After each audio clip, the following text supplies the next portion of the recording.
A lot of people misconstrue the whole idea of being an academic and being a fake academic, between being totally in love with your course and being someone who is just trying to survive it. Is there enough resources to convert those people into real academics? I don't think so. I think every lecturer and supervisor's time is taken up with like supervision and obviously lecturing. And then they have their own work outside of that. But it's just going to be a constant struggle. They're going to be like, okay, I have to do this, I have to do that, I have to read these books, I have to go to... Like, if everything is like, I have to do it, then you're not an academic. If you look at it in terms of motorway, people are going to cut in and out of your lane all the time. Their goal is to get home as quickly as possible. So you might have to use your lane for a bit, and you're going to have to, put the brakes on and go, oh my God, like, you just cut me off. It's like, but if you recognize, well, they must have somewhere to go, Godspeed, then it's okay, you stay in your lane. And you'll be like, nothing is going to change for you. You're going to get home at the same time every day, and you're going to do it safely and all that. But there is people that just swerve into your lane for a little bit because it suits their objective, which is to get home quicker. So they need to stay in that lane. And getting home quicker could mean you both have similar goals that you don't realize, which is you both want to advance something. They want to advance their career. You want to advance the knowledge pool. But you're both going to dip into each other's lanes every now and again, and you're both ultimately working towards, well, I love my career, so I love the field. You love your career, so you love your field. But the system is different. And once you recognize that, hey, you have a different system from me, then you can move forward. I think a lot of people are reluctant academics. And I think those fake academics, as I call them, and it's probably not a great term, but we'll refine the term as the videos go on. They're not engaging with the course content. They're not people who really enjoy it. They love their career, they love their job, they love the theory behind it. But when it comes to engaging with it, they're kind of switched off a bit, or they don't know how to engage with it. A lot of people misconstrue the whole idea of being an academic and being a fake academic, between being totally in love with your course and being someone who is just trying to survive it.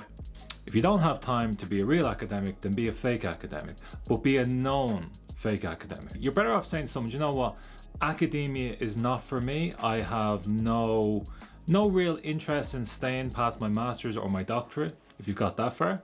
But the important thing is that when that is established, that you cannot be, or you do not want to be, a real academic, well, if you don't like the course or you don't want to be there, you're going to look for the easiest method to get out of it. And you're going to treat every single assignment or thesis as just something you have to conquer, a challenge that you have to get over. But these videos will show you that the challenge is the system itself. Never make your thesis or the assignments the challenge. Make the system the challenge. And the system can be broken down into very easy components as to what makes up an essay or what makes up a thesis and how to get through it as quickly as possible.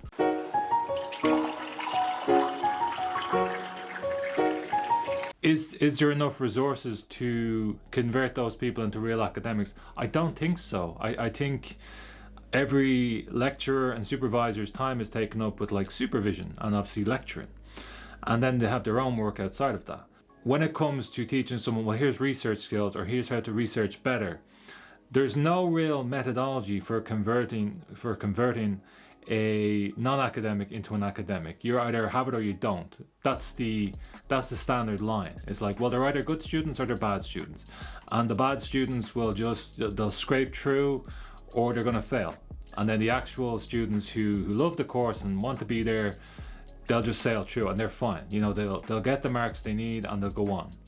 Now people are going to say to me, you're just leaning into that whole idea that these people can't be converted, so why bother? I'm not. I'm basically saying that I recognize that they're not academics, that they purely just want to advance their career, they want to get back to work as quickly as possible, but they need this qualification. So my goal is to get them back to that job or career or whatever it is as quickly as possible. And if they pick up some academic traits along the way, I'm very happy that they've done that. If they decide, you know what, I actually have more of a love of the topic, so I'm going to do more research on it, and I'm going to do get more reading lists and read through the books again. In my experience, that never happens, because they know once they find out their purpose, i.e., I'm only here to get the qualification and then I'm going to move on. I'm never doing a doctorate. I'm doing the master's because work expects me to do it, or I've decided to go back to college and do it. But you know what? It's halfway through the course and I'm not enjoying it. I'm not engaged with it. The people around me, they're either younger or they're just people who, you know, as I said, as I called them in the last video, people who got the books for Christmas. That's not a slight against those people. It's just basically me saying to you that there's people in your class that are going to be way, way better than you. But that's because they have different goals. Look, you're not alone. It is a concept I recognize from 10 years of my business. And it's a concept a lot of academics recognize themselves. The problem is, what do we do? How do we help these particular students? I do not want you to hate your field or for you to hate the job you're in. That is the worst thing that can ever happen. The worst thing would be someone to go to college to study something they work in and then to leave their academic journey going, do you know what? I hate learning about this sort of stuff. I want people to learn. You know, I love teaching people. I love seeing people learn stuff, and I love people growing as part of that. Does it always happen though? No. There's some people that they come to me and they just say, I just want to finish my master's. What's the best way to do it? How do I conduct a literature review? How do I do a thematic analysis? All this sort of stuff. They're purely just, they see it as an exercise they have to complete. They don't love the methodology. They don't love the sort of the nuances and all the studies that led to where they came from. They just treat it as an exercise and they really want to finish it as quickly as possible. I'm a very blunt person. I'm very honest and I'm very abrupt. Is it a nice conversation to have? Probably not. You know, there's going to be some people in college who are like, don't lean into the non-academic stuff. Everyone in college should be academic. Everyone in college should love college. The goal of the university is to create people who love learning. If someone comes into university and they don't want to be there, or they're kind of like reluctantly there, you can't convert those people. The most you can have is them enjoying the process at the end and go, do you know what? I had a lovely time, but that's it. I'm done now. My curiosity is satisfied. You will have people who go, you know, I'm going to do a doctorate, but it's just going to be a constant struggle. They're going to be like, okay, I have to do this, I have to do that, I have to read these books, I have to go to like, if everything is like, I have to do it, then you're not an academic. Under no circumstances should students be subjected to the same metrics you use for how to be an academic. Because your idea of being an academic was not quantified or qualified in your journey to get there. You simply became an academic. And I asked them, I said, how did you know you were an academic? Or at what point did you say, I'm an academic? And they couldn't think of it because they just became academic. It is like a vocation. They just said, well, I love the topic. And all I do on this topic is just research it. And I'm looking up articles. I'm watching videos about it. And I'm visiting all these places. I travel the world. I visit different universities, talk to different people. And I said, well, do you expect your students to have the same level of detail that you have? And they said yes. They said yes, because for some reason, they just think, do you know what? If I'm an academic, then I expect everyone to be an academic that's in university. And when I explained to them that, well, is there people in your classrooms or is there people that you've encountered that weren't academic, that were sort of quote unquote a little lazy? And they're like, oh yeah, there's loads of those type of people. Well, now we have an issue. I said, do you not think your students that you don't understand or think they're being lazy, do you not think, well, they're just different from you? And there was an understanding that, yeah, okay, I do get some of that, why they would have different goals from me. But there's still that bit of a blind spot where they think like, yeah, but why don't they love it? I'm not going to name any names, but it's like, some of my friends will be the type that will watch historical movies and just nitpick. Be like, oh, I can't believe they wore that colour coat. It should have been this colour coat. How did they get that wrong? Priorities. You see everything as being made for you. It's like a tunnel thing where you're like, everything that is in academia or in the research topic I love, well, it has to suit me. And you don't understand that people can come into there, swerve in and be like, I'm only here for a second, I'm just going to swerve back out soon enough. If we look at it in terms of motorway, people are going to cut in and out of your lane all the time. Their goal is to get home as quickly as possible. So you might have to use your lane for a bit and you're going to have to, you know, put the brakes on and go, oh my God, like you just cut me off. It's like, but if you recognize, well, they must have somewhere to go. You know, Godspeed.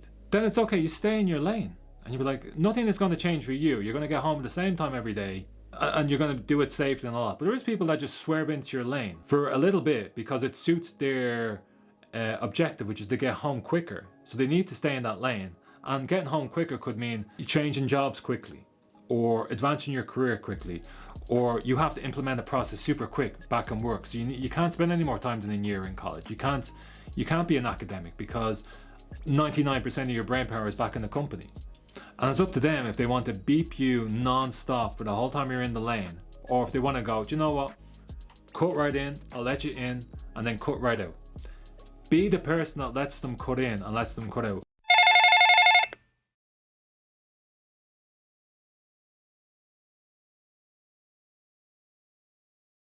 It's lack of understanding and lack of communication. If one of my very academic friends met one of my non-academic clients, they wouldn't get on. Because they would just be like, well, I don't understand that person. Why are they in college doing a master's if they don't love doing it? And I'm like, well, you're a different person from them. Do you not understand that this person has a different purpose for being in college? They're trying to further their career, or they want to take some learnings back to the company so that the company could make more money, or that the company could drive a different methodology or a process. I'm going to use my good buddy Max Weber here, okay? And I'm paraphrasing. Anyone involved in the sciences, if they're not passionate and devoted about it, should find another career. And that also links in with passion. You can't be curious about something if you're not really actually passionate about it. Are you passionate about the topic you're doing? Are you in college because you're passionate about being there? I'm talking about my good friend Mark Anthony, okay? Very famous quote. If you love doing something and it's your job, you'll never work a day in your life. Use the same metric to academic research. If you love doing academic research, if you love academic writing, if you love sitting in the library and all that stuff, it's not work to you. It's just something you love doing. Does that resonate with you? Is it something you love doing, or are you just like, oh my god, I have to go to the library, oh my god, where's Bill's number? If you don't love doing what you're doing, then it's just work. Actual academics, although yeah, they have their off days. They have days where you're like, oh, I don't really want to do this right now, but they still love it. They're still like creeping back towards it in the late hours of night to do a little bit more on it. Or if it's not working on it, they're reading a book about it, or they're watching a YouTube video about it. What are you watching on YouTube in your spare time? If it's nothing to do with your topic, you may be one of those people, let's call them fake academics, who needs to take a different approach to it. And if you don't love doing that, that's okay. Like, you're trying to create this false love for what you're doing. And you're talking to your friends and family, and they're just like, what is this? No, thank you. I do not want to hear, I have no idea what you're talking about. Most people are going to look at you with incredible suspicion when you start talking about your thesis.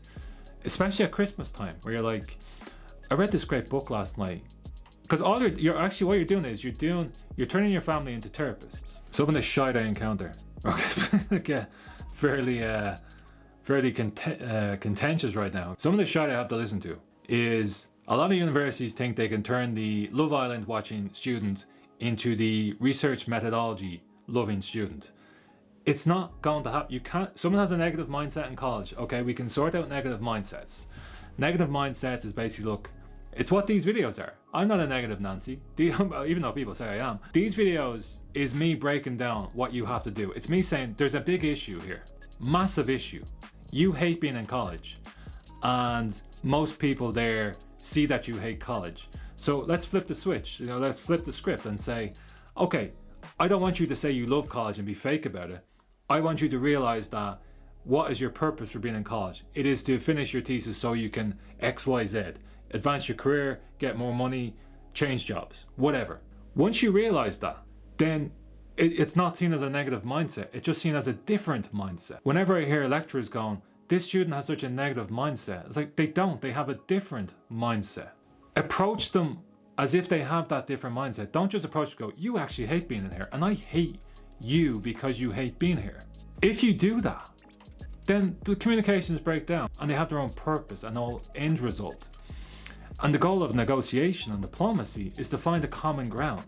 And I think the common ground is to recognize you're not an academic. And then work with your supervisor and say, what's the best way for me to finish my thesis? Do not go in to your supervisor's office and say, you know, I actually love academia. I was just, I know it doesn't look like it, but I do. And you tell me what books to read and I'll sit in the library and I'll love reading them. They can smell that bullshit a mile away. You're not being honest with yourself. You're not, like, if you went into your supervisor's office and said, I hate being here. I have no idea what you're talking about. You look like a crazy person to me most of the time. You have too many books in your office and I have no idea what to do with them. What do I do? Or how can I engage with you on a different level? I want to finish my thesis. You want to be rid of me.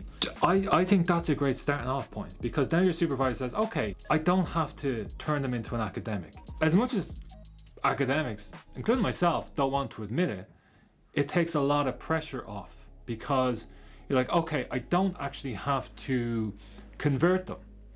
I can show them how to do the APA 7. I can just say, we'll just go to that website and all the answers are there. There's no expectation on me to say, I have to get them to love APA 7. If you love APA 7 already, you're an academic. If I have to say to you, oh my God, like sleepless nights, oh my God, I wish they just knew how to reference in the MHRA style.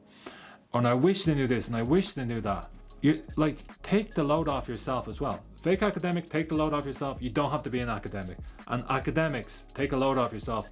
You don't have to convert those people. They won't convert. But these conversations aren't being had because the power dynamic is very skewed. Academic is up here, non-academic is non-existent.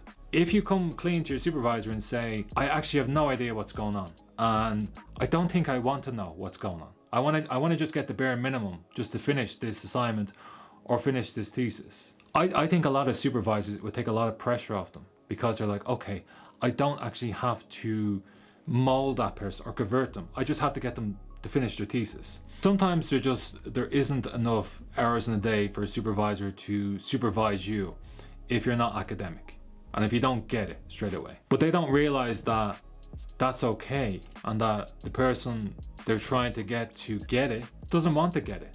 They're just like, no, just give me the tips and tricks and just tell me what to do and I'll do it. I'm a firm believer, teaching is vocation. It's very hard to be a teacher.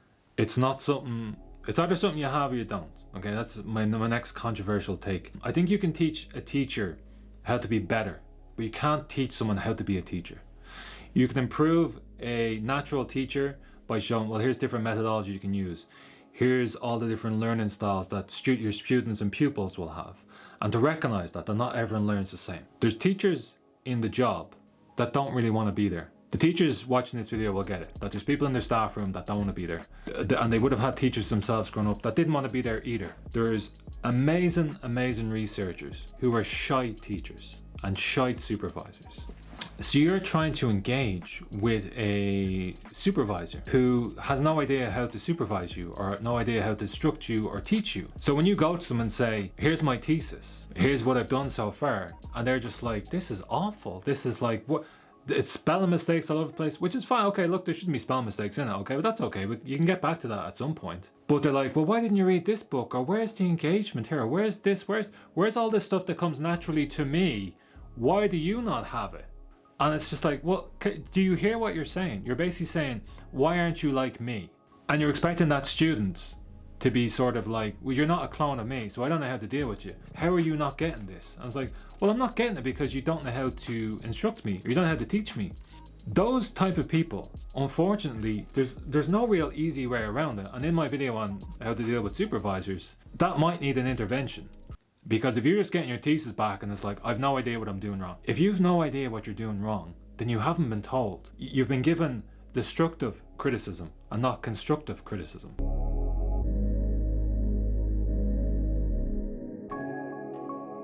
So there's my 10-hour video on being a fake academic. It's not uncommon for me to say too much. I'm frequently known for never shutting up. And I'm always trying to look for, well, what's the nugget? If someone just fast forwards, I'm not watching 4 hours of him shout on about this. The purpose of this video, I want to show you that there exists something called a fake academic. Now, it's not a term I like using, and there probably is a better term for it, but I'm a blunt guy, I'm an honest guy, and I'm someone that's just going to give it to you straight. I'm going to call you a fake academic. But I'm going to give you an out, okay? I'm going to say to you that it's okay to be a fake academic, because there's a lot of people who are fake academics. Being an actual academic, a true academic, a real academic, requires love and passion for the subject that is sustained throughout the entire academic journey. There may be bad days and off days, but the majority of a true academic's academic journey will be one of love and passion and creativity and stimulating conversation with their friends, as if every chapter in the book they've read is an episode of Love Island that they just can't get enough of, okay? They're not you. Those people have their own path in life, and it's not the same path as yours.